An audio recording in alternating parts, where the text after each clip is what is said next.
Coucou, donc je vous retrouve aujourd'hui pour vous lire une belle histoire. Ça s'appelle La Marmite Magique. Donc on a toujours Piou Piou qui est là pour écouter les histoires. Et Monsieur Bouboule, parce que c'est une histoire pour les petits. Donc La Marmite Magique. C'est l'histoire d'une marmite pas comme les autres. Un jour, juste avant Noël, un pauvre fermier et sa femme décidèrent de vendre la seule vache qui leur restait, car ils n'avaient plus d'argent et plus rien à manger. Le cœur lourd, le vieux fermier conduisit donc sa vache au marché. En chemin, il rencontra un étrange petit homme.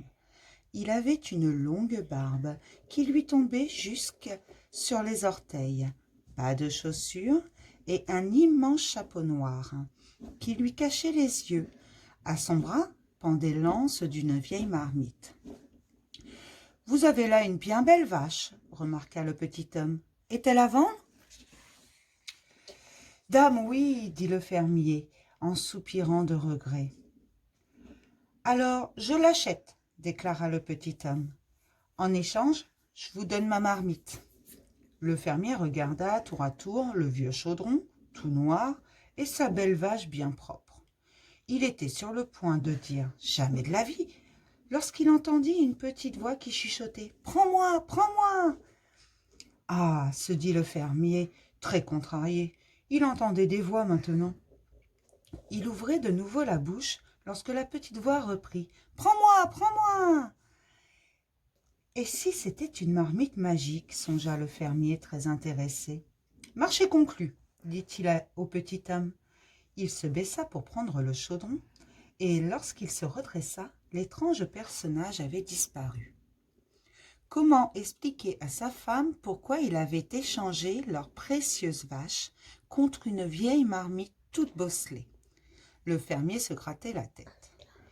Elle allait se mettre en colère, pour sûr, mais à peine commença-t-elle à crier qu'une petite voix s'éleva du chaudron. « Nettoyez-moi de fond en comble et frottez-moi bien, bien, bien fort. Vous allez voir ce que vous allez voir. » Très intriguée, la fermière lava le chaudron dedans et dehors, puis le frotta jusqu'à ce qu'il brille comme neuf. À peine avait-elle terminé que la marmite sauta de la table et s'enfuit par la porte ouverte. Le fermier et sa femme restèrent assis devant le feu de la cheminée, sans oser se regarder ni échanger le moindre mot. Ils n'avaient plus d'argent, plus de vaches, plus rien à manger, et maintenant, ils n'avaient même plus de marmite. Or, non loin de la maison du pauvre fermier, vivait un homme très riche et très égoïste, qui avait beaucoup de domestiques. Il passait son temps à se goinfrer et à compter son argent. Ce jour-là, sa cuisinière préparait le pudding de Noël. C'était un gâteau fourré de prunes, de raisins, d'amandes et de plein de bonnes choses. Mais où trouver une marmite assez grande pour le faire cuire? À ce moment-là, la marmite magique entra à toute vitesse dans la pièce. « Bonté divine !» s'exclama la fermière. « C'est le ciel qui me l'envoie !» Elle versa le gâteau dans le chaudron qui s'enfuit aussitôt à vive allure. La cuisinière poussa un grand cri. Mais le temps que le majordome, le valet de pied, la servante et le marmiton qui tournait la broche de la rôtisserie arrivent dans la cuisine, la marmite avait déjà regagné la maison du pauvre fermier et de sa femme.